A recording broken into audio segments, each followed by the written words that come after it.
Hey, let's talk about shame with a narcissist. So, narcissists are often brought up with either overbearing parents or parents that were involved in abuse or enabling parents. And they brought up in an environment that didn't feel safe, that they weren't able to feel their emotions, they weren't able to understand certain things as they grew up. And as a result, they're built with a lot of insecurity and a lot of shame. A lot of people don't want to talk about this. A lot of people don't want to hear it because it gives the impression that they're human, they're not demons. It gives the impression that they have feelings, which they do. And it really dives deep into who the narcissist is and what they're actually thinking and what they're actually processing. So when a narcissist does something, at times there'll be like a little bit of shame. They'll feel a little bit of shame. Maybe the first time, maybe the second time, it'll slowly disappear over a period of time. Then they'll feel a little bit of guilt, just a tiny bit of guilt, because as soon as we feel that, we won't be able to switch it around.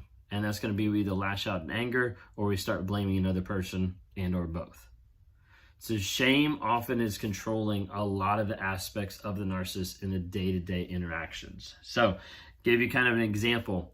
If I say something that is hurtful to my wife, and she starts crying, or she starts having emotion because of something I said, there is a part of me that sees that and acknowledges that I have caused that. Now, when I have caused that, there's a part of me that acknowledges some shame. When I feel that shame, I feel a little bit of guilt. When I feel that guilt, I want to be able to fix it however I can. I want to be able to get away from the problem, get away from that shame and guilt as fast as I can. So the first thing I'm going to do typically is I'm going to blame it on her. Like, why are you upset? You would not be upset if you hadn't gone through my phone. You would not be upset if you hadn't attacked me. You would not be upset if you would just respect me. If you would just, like, all these type of things, I'm going to turn it back around. Okay? Sometimes even a narcissist will go to the place where they even try to apologize. Like, I'm sorry that I came across that way, but you actually ticked me off. Like, I'm sorry that I did this, but they're always going to twist it around. Okay? So when that happens, she's sitting there crying. I feel a little bit of that shame. I feel a little bit of that guilt. I want to be able to get away from that situation as fast as possible as I can. So I'm typically going to blame. Okay? When that doesn't work, wouldn't work because I'm still the cause of the problem. When I blame, then that often will produce another response from her. Either anger as she tries to push back, frustration, or more tears, more emotion. When that happens, it's then once again triggering for me. Because as I come at her with blaming and with anger and she gets more upset, I realize even more in the moment, there's something else that I did to cause that. And what I'm doing is not fixing it, and I can't fix it. That produces a shame. That produces that guilt. That produces frustration. So I'm going to go then and blame it back on her. Blame it on a circumstance. Blame it on anything else but myself because I'm not going to be able to handle that. I'm not going to be able to handle the acknowledgement and the truth that I'm dealing with shame, insecurities, and guilt about what I just did. As a result, things escalate. And you see this all the time in narcissistic relationships where a simple conversation where the other person's walking on eggshells all of a sudden turns into a giant blow up and a giant yelling match and arguing, and you get to the place where people are emotionally, mentally, and physically abused. And that's part of the reason why, is that shame. That shame that is inside of them that promotes like what they're seeing through that filter of shame to the place where they can't be vulnerable with themselves. They can't be honest about what they're going through. They can't be honest about the feelings and the thoughts that they have. So as a result, to get rid of that shame and to get rid of that guilt, they're going to go to blame as fast as they can. And they're going to release that a lot of times in anger. Now, a lot of times people don't want to hear this kind of stuff. They don't want to listen to a narcissist say, hey, one of the reasons why I hurt you is because I'm shameful about myself. Okay? That's often very vulnerable for me. And a lot of people do not like to hear that because it humanizes it.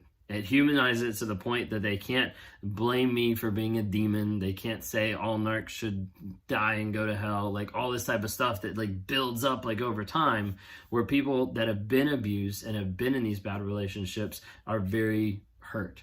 and they're very frustrated and they end up attacking or lashing out, kind of a thing. But deep down inside, in the majority of narcissists out there, they're dealing with a lot of shame. They're dealing with a lot of insecurities. I don't bring that up to say, hey, there's hope. And I don't bring that up to say, hey, yours can change. There are very few out there that are willing to change. There are very few out there that are willing to acknowledge the truth about their situation and get to a place of healing and of growth. It takes time. Okay? But that's where it starts.